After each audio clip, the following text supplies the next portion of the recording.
नमस्कार आदाब। आप देख रहे हैं द जस्टिस हिंदी। आज हम बात कर रहे हैं एक ऐसे मुद्दे की जो सिर्फ व्यापार की दुनिया से जुड़ा हुआ मामला नहीं है, बल्कि करोड़ों लोगों की रोजी रोटी, छोटे व्यापारियों के भविष्य और देश की अर्थव्यवस्था से जुड़ा एक बड़ा सवाल बनता जा रहा है। यह सवाल है, क्या आने वाले समय में छोटे शहरों और गली मोहल्लों की किराना दुकानें बड़े बदलाव के दौर से गुजरने वाली हैं? दरअसल बरेली ट्रेड यूनियंस फेडरेशन के महामंत्री संजीव मेहरोत्रा ने इस विषय पर अपनी चिंता जाहिर करते हुए कई महत्वपूर्ण बातें कही हैं। उन्होंने कहा कि देश में छोटी किराना दुकानों के बंद होने का सिलसिला शुरू होने की आशंका जताई जा रही है और इसे लेकर व्यापारिक जगत में गंभीर चर्चा चल रही है। संजीव मेहरोत्रा के मुताबिक एक्सपर्ट्स बता रहे हैं कि देश की बड़ी क्विक कॉमर्स कंपनियां अब महानगरों के बाद छोटे शहरों की तरफ तेजी से बढ़ रही हैं। इसके साथ ही बड़ी ई कॉमर्स कंपनियां जैसे अमेजन और फ्लिपकार्ट अब छोटे शहरों की ओर अपना विस्तार कर रही हैं। उनका कहना है कि छोटे शहर इन बड़ी कंपनियों के लिए कई वजहों से आकर्षण का केंद्र बनते जा रहे हैं। इनमें सबसे बड़ी वजह सस्ते किराए और कम लागत पर मिलने वाली लेबर को बताया जा रहा है।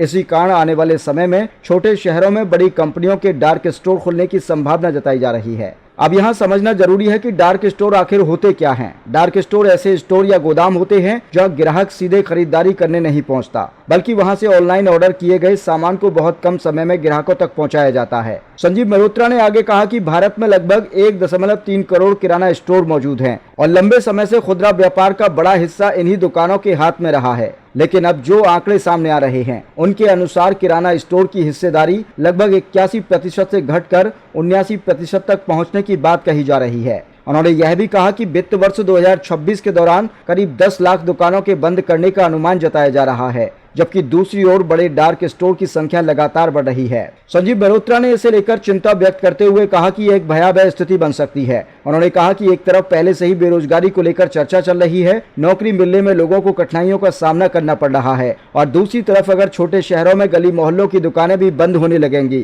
तो इसका असर लाखों परिवारों की आजीविका पर पड़ सकता है। उन्होंने कहा कि छोटे दुकानदार केवल व्यापार नहीं करते, बल्कि स्थानीय अर्थव्यवस्था का भी एक महत्वपूर्ण हिस्सा होते हैं। एक छोटी दुकान के पीछे सिर्फ एक व्यक्ति नहीं, बल्कि पूरा परिवार जुड़ा होता है। ऐसे में अगर बड़ी कंपनियों के बढ़ते नेटवर्क का असर छोटे व्यापारियों पर पड़ता है तो यह चिंता का विषय बन सकता है। हालांकि इस विषय पर अलग अलग राय भी सामने आ रही हैं। कुछ लोग मानते हैं कि बदलती तकनीक और डिजिटल व्यवस्था नए अवसर भी पैदा करती है, लेकिन छोटे व्यापारियों के भविष्य को लेकर सवाल अब भी बने हुए हैं। फिलहाल यह मुद्दा व्यापारिक जगत और आम लोगों के बीच चर्चा का विषय बना हुआ है और आने वाले समय में इस पर क्या बदलाव देखने को मिलते हैं। 1991 में तत्कालीन वित्त मंत्री डॉक्टर मनमोहन सिंह द्वारा लागू की गई एलपीजी की नीतियां, जिन्हें हम उदारीकरण, निजीकरण, वैश्वीकरण के नाम से जानते हैं, शुरू की गई थी। अब इसके लगभग 25 साल पूरे हो चुके हैं और इसके भयंकर परिणाम भी हमारे सामने हैं। एक और नौजवानों को नौकरियां नहीं मिल रही, बेरोजगारी तेज़ी से बढ़ रही है, निजीकरण का दौर बहुत तेज़ी से बढ़ा है, लोग और किसान बहुत परेशान हैं, किसानों को उनकी मेहनत का पैसा नहीं मिल रहा, जंगल तेज़ी से काटे जा रहे हैं, ये सब बहुत तेज़ी से हो रहा है। दूसरी ओर जो हमारे फाइनेंशियल एक्सपर्ट हैं उनका मानना है कि ये जो बड़ी क्विक कंपनियां हैं ये अब तेज़ी से मेट्रो के साथ साथ छोटे शहरों की ओर भी बढ़ रही हैं। इनके छोटे शहरों में बढ़ने का सबसे ज़्यादा खामियाजा उन छोटे दुकानदारों को होगा जो किराना स्टोर खोले बैठे हैं। अभी तक के अनुमान के अनुसार हमारे देश में 1.3 करोड़ किराना स्टोर हैं। इनमें से लगभग 50,000 अब तक बंद हो चुके हैं और इस वित्तीय वर्ष के अंत तक लगभग 10 लाख किराना स्टोर बंद हो जाने की आशंका है। इन किराना स्टोर के बंद होने से महंगाई और बेरोजगारी दोनों बहुत तेज़ी से बढ़ेंगी। लोगों का विश्वास एक दूसरे से उठने लगेगा। इन कोई कंपनियों के छोटे शहरों में पहुंचने का एक कारण ये भी है कि इन्हें अपना विस्तार करना है।